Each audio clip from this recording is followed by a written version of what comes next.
چل بھائی شکیل آلو والے لا بھائی۔ ملتان کی صبحیں صرف سورج نکلنے سے ہی شروع نہیں ہوتیں، کچھ صبحیں تندور کی گرمی، گرم توے کی خوشبو اور لسی کے گلاس کی آواز سے شروع ہوتی ہیں۔ اور آج میں ملتان کے انہی پرانی گلی محلوں میں موجود ہوں جہاں ناشتے کا انداز آج بھی وقت کے ساتھ زیادہ نہیں بدلا۔ یہاں نہ کوئی جدید کچن ہے، نہ کوئی خاص دکھاوا، بس گھر جیسا ماحول، سادہ سا ناشتہ اور برسوں سے چلے آ رہے ہاتھوں کا ہنر۔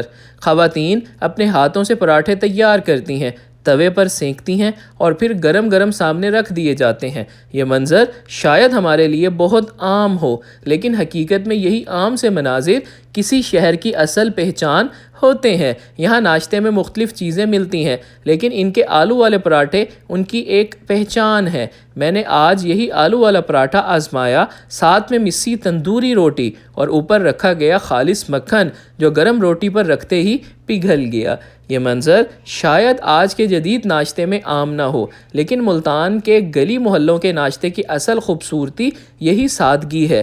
گرم روٹی، دیسی مکھن اور ساتھ ٹھنڈی لسی۔ ملتان کے پرانے علاقوں میں صبحوں کا ناشتہ صرف پیٹ بھرنے کا نام نہیں ہوتا، یہ ایک ایسا وقت ہے جب گلیاں جاگتی ہیں، لوگ ایک دوسرے کو جانتے ہیں اور ناشتے کی میز پر پراٹھا، لسی اور چائے کے ساتھ دن کا آغاز ہوتا ہے۔ خاص طور پر یہ لسی ملتان کے روایتی ناشتے کا وہ حصہ ہے جس کے بغیر یہ منظر کچھ ادھورا سا لگتا ہے۔ اور ان خواتین کے لیے بس دل سے ایک دعا، اللہ پاک ان کے ہاتھ سلامت رکھے، ان کی محنت میں برکت دے اور ہمارے شہروں کی یہ سادگی، یہ ہنر اور یہ ثقافت ہمیشہ قائم رہے۔ یہ ہے میرا ملتان، جہاں کچھ ذائقے صرف کھائے نہیں جاتے بلکہ نسلوں سے جیے جاتے ہیں۔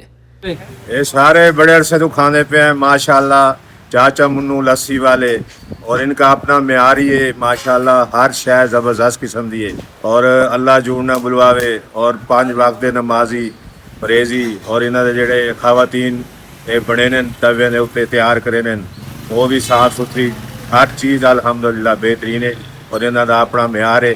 اور سب دوستاں کو درخواست ہے آمن چیک کریں، انشاءاللہ معیار بنسی نہ ہو۔